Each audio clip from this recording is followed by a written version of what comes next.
तो बाजार की 10 सत्र की कमजोरी के बाद आज हम देख रहे हैं कि पॉजिटिव शुरुआत हुई है और निफ्टी में 50 अंकों की तेजी है। निफ्टी बैंक में 86 अंकों की हल्की सी तेजी है और शुरुआत में जो एडवांस डिक्लाइन रेशियो है वो काफी ज्यादा बेहतर लग रहा है।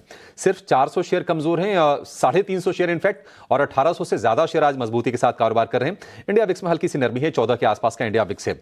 लेकिन आज का जो मेजर एक्सीडेंट है वो है बीएसई का शेयर, आपको 9% नीचे दिखेगा। 6,000 रुपए वाला शेयर एक झटके में हम कहेंगे, क्योंकि ये लगातार बिकवाली का सत्र चल रहा है और आज बीएसई की जो गिरावट है वो देखिए करीब करीब 8-8.25% के आसपास की है। एनएसई ने अपना चेंज किया है। निफ्टी के जो भी कॉन्ट्रैक्ट थे उनकी एक्सपायरी अब गुरुवार को नहीं बल्कि सोमवार को होगी, यानी कि बीएसई के डेरिवेटिव कॉन्ट्रैक्ट की एक्सपायरी से एक दिन पहले। और माना ही जा रहा है कि बीएसई के वॉल्यूम्स पर थोड़ा सा ये हिट कर सकता है। आगे हम मैनेजमेंट से समझने की कोशिश भी करेंगे, बीएसई का भी इस पर हम व्यू जरूर लेंगे, लेकिन इस पर एक राय लेते हैं, फिर आपसे ध्वनि आपके कॉल जानेंगे। बीएसई आज के गिरावट, आप किसी के पास अगर हैं तो अपना स्टॉप लॉस कहां पे लगा के रखे वो? जैसे कि आपको याद होगा अभिषेक जी, कल के सेशन में मैंने बीएससी को यहाँ पे बाय करने का रेकमेंड करा था, जहाँ पे इंट्राडे बेसिस पे हमें अच्छे गेन्स देखने को मिले। बट आज के सेशन में वापस से वो गेन्स जो है वो फिजल आउट होते हुए देखने को मिल रहे हैं। इनफैक्ट जो गिरावट है वो यहाँ पे जो है वो यहाँ पे काफी स्ट्रांगली देखने को मिल रही है। तो यस, डेफिनेटली ये जो यहाँ पे न्यूज के चलते हुए भी इस काउंटर के अंदर गिरावट देखने को मिल रही है, ये फर्दर देखने को मिल सकती है। यहाँ पे 3895 का जो लेवल है वो एक अहम सपोर्ट लेवल की तरह काम करना चाहिए। इन लेवल्स को अगर हम नीचे की तरफ ब्रीच करते हैं, 3800 खास करके बहुत लास्ट लेवल ऑफ सपोर्ट इसके अंदर बन जाएगा। अगर वो लेवल्स को हम ब्रीच करते हैं तो इसके अंदर गिरावट जो है वो 3500 की लेवल्स तक देखने को मिल सकती है। ऑन द हायर साइड आपको जो यहाँ पे एक रेजिस्टेंस देखने को मिलेगा, तो आज ओपन हाई की फॉर्मेशन इसके अंदर देखने को मिल रही है। 4300 का जो लेवल है उसको काफी इंपॉर्टेंट हो जाएगा अब ऊपर की तरफ में ब्रीच करना। ये लेवल्स अगर हम ब्रीच करते हैं तो वापस से 40 यहाँ पे 4600 के जो लेवल्स है उसको हम रिटेस्ट करता हुआ देखने को मिल सकता है। बट ओवरऑल यहाँ पे काउंटर के अंदर नेगेटिव मोमेंटम ही है और ये कंटिन्यू होता हुआ देखने को मिलेगा आपको नीचे 3800 की लेवल्स तक। ठीक है, 3800 रुपए के लेवल आपको बीएसई में देखने को मिल सकते हैं। उसके भी नीचे अगर जाता है तो आप तेजी की, अगर आपकी पोजीशन है, अगर आपकी होल्डिंग है, तो आप बीएसई से निकल लीजिए, एक बार एग्जिट ले लीजिए। देखिए दिक्कत यानी कि चला भी बहुत है। हमने देखा था कि 2122 रुपए तक गिर के ये शेयर आया था और वहां से चलते चलते चलते हमने 6000 के लेवल देखे। तो ये भी ध्यान में रखना चाहिए जब आप किसी स्टॉक को एनालाइज करते हैं या फिर असेस करते हैं। और ध्वनि, मुझे अच्छी तरह से याद है, कल आपने कॉल अपनी दी तो थी, लेकिन साथ में ये जोड़ा था कि बहुत ही रिस्की ट्रेड है ये। मैंने आपसे पूछा भी था कि रिस्क है, फिर आपने कहा था हाँ रिस्की है ये। बीएसई आज हम देख रहे हैं कि देखिए अब इस तरह की खबरें कभी भी आ सकती हैं। कल किसको पता था कि एनएसई क्या कुछ करने वाला है? तो ये चीजें होंगी, ये part of parcel of the game है ये। अगर आप मार्केट में है तो इतनी वोलेटिलिटी और इतनी अनिश्चितता झेलने के लिए आपको तैयार भी रहनी चाहिए। बीएसई 4000 रुपए के आसपास फिलहाल ये शेयर है। ठीक है ध्वनि, आपके शेयर पर आते हैं। इसके अलावा बाजार में आपको क्या दिखा है जहां पर अपॉर्चुनिटी आपको लग रही हो?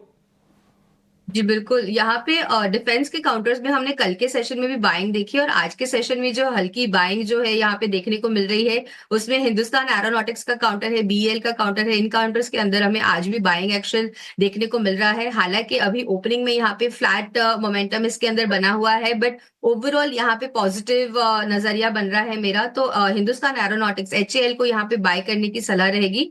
ऊपरी स्तरों पे काउंटर जो है वो वापस से 3480 के लेवल्स तक बढ़त दिखा सकता है और स्टॉप लॉस के तौर पे आपको जो लेवल नीचे की तरफ में ध्यान में रखना है, तो यहाँ पे 3270 का जो लेवल है वो आपको एचएएल के अंदर एक स्टॉप लॉस मेंटेन करना है। ऊपर की तरफ में आपका टारगेट यहाँ पे बनेगा, वो रहेगा 3480 का लेवल।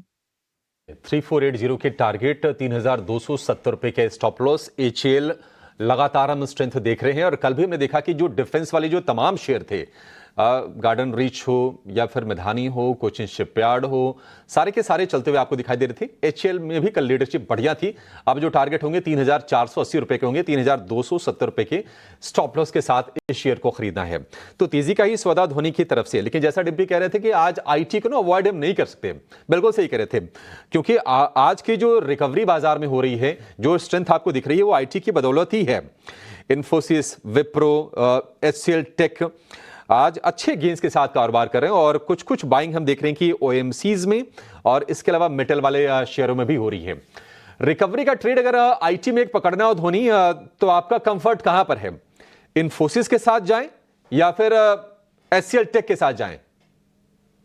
जी बिल्कुल, यहाँ पे दोनों ही काउंटर्स को हम देख लेते हैं। तो इन्फोसिस के अंदर सबसे पहले मैं बात करूं तो इन्फोसिस के अंदर जो एक लेवल ऑफ जो रिस्पाइट मिलना चाहिए कि यहाँ से बुलिश एक्शन हमें स्ट्रांगली देखने को मिल सकता है, तो उसके लिए 1725 का जो लेवल है इसको काउंटर को on the higher side cross करना रहेगा। ये क्रॉस करते हैं तो वापस से एक पहले जो यहाँ पे सपोर्ट लाइन एक बनी हुई थी जिसको हमने ब्रेक करा, जो भी रेजिस्टेंस की तरह काम करती हुई देखने को मिल रही है, उसको हम वापस से नेगेट करेंगे ऑन द हायर साइड। तो हाल फिलहाल में इन्फोसिस जो है वो टेक्निकल लैंग्वेज में हम कहते हैं एक पॉइंट ऑफ पोलैरिटी होता है कि पहले जो एक सपोर्ट था वो अब एक रेजिस्टेंस की तरह काम कर रहा है, उसके पास अभी फिलहाल के लिए ट्रेड करना है। तो इसको on the higher side breach करना काफी इंपॉर्टेंट हो जाएगा। और एचसीएल टेक का जो काउंटर है, एचसीएल टेक के काउंटर के अंदर भी हमें सिमिलर काइंड ऑफ फॉर्मेशन देखने को मिल रही है। एक यहाँ पे बुलिश साइड का जो नजरिया है वो हमें एक फॉलो अप बाइंग के एक्शन के रूप में देखने को नहीं मिल रहा है। तो हाल फिलहाल के लिए यहाँ पे दोनों ही काउंटर्स जो है उनको मैं वेट एंड वॉच करने की सलाह दूंगी। इन दोनों काउंटर्स के अंदर कोई भी एक बुलिश साइड का ट्रेड अभी के लिए ना ले। बट टेक महिंद्रा जो अगेन इसी स्पेस से है, वहां पे आज के सेशन में हमें एक फॉलो अप बाइंग देखने को मिल रही है। तो टेक महिंद्रा के अंदर आप यहाँ पे एक्सपेक्ट कर सकते हैं कि ये जो मोमेंटम है वो ऑन द हायर साइड आपको कंटिन्यू होता हुआ देखने को मिल सकता है 1550 के लेवल्स तक। तो इस काउंटर के अंदर अगर किसी ने यहाँ पे बाइंग करके रखी हुई है या फिर फ्रेश खरीदारी के लिए भी इसको देख रहे हैं, तो इसके अंदर बाय करके चल सकते हैं। ऊपरी स्तरों पे 1550 का यहाँ पे जो है वो एक टारगेट रहेगा, और स्टॉप लॉस के तौर पे आपको यहाँ पे 1495 का लेवल ध्यान में रखना है। 1495 का लेवल आप ध्यान रखिए टेक महिंद्रा के लिए। आईटी शेयरों में माहौल, आप अगर एक डेटा आपको और मैं बता देता हूं कि आज जो वायदा के 10 सबसे ज्यादा चढ़ने वाले शेयर हैं उसमें 10 में से 6 आईटी के हैं। Coforge 7.5%, Persistent, Birlasoft 4%, Oracle, Mphasis, Cyient में 3-3.5% के आसपास की अच्छी तेजी आज के सत्र में दिख रही है। एक और शेयर है जो फाइनेंशियल स्पेस से है, संभलता हुआ दिख रहा है, वो है जियो फाइनेंस का। लगातार दूसरे सत्र में तेजी इसमें हो रही है। ध्वनि, आपको लगता है कि गिरावट कंप्लीट होगी जियो फाइनेंशियल की और एक सही भाव पर है? किसी को और थोड़ा लंबा सोच कर भी लेना है तो खरीदना चाहिए? नहीं, अभी फिलहाल के लिए अभिषेक जी मैं ये नहीं कहूंगी कि इसके अंदर गिरावट जो है वो थम चुकी है। हाँ, छोटी मोटी यहाँ पे हमें पुलबैक्स देखने को मिल रही है, बट पुलबैक्स के अंदर कितना विश्वास करना चाहिए वो एक क्वेश्चन बन जाता है। अगर हम पोजिशनली एक इन्वेस्टर पॉइंट ऑफ व्यू से देखें, तो अगर हम ट्रेडिंग पॉइंट ऑफ व्यू से देख रहे हैं तो हाँ, इसके अंदर एक बाउंस डेफिनेटली देखने को मिल रहा है जो ऊपरी स्तरों पे हमें 230 के लेवल्स तक सस्टेन होता हुआ देखने को मिल सकता है। But overall investor point of view से मैं अभी इन्वेस्ट करने की सलाह नहीं दूंगी। जिन्होंने यहाँ पे ट्रेडिंग पॉइंट ऑफ व्यू से लिया है तो 230 के लेवल्स के पास अपना मुनाफा वापस से बांध लें।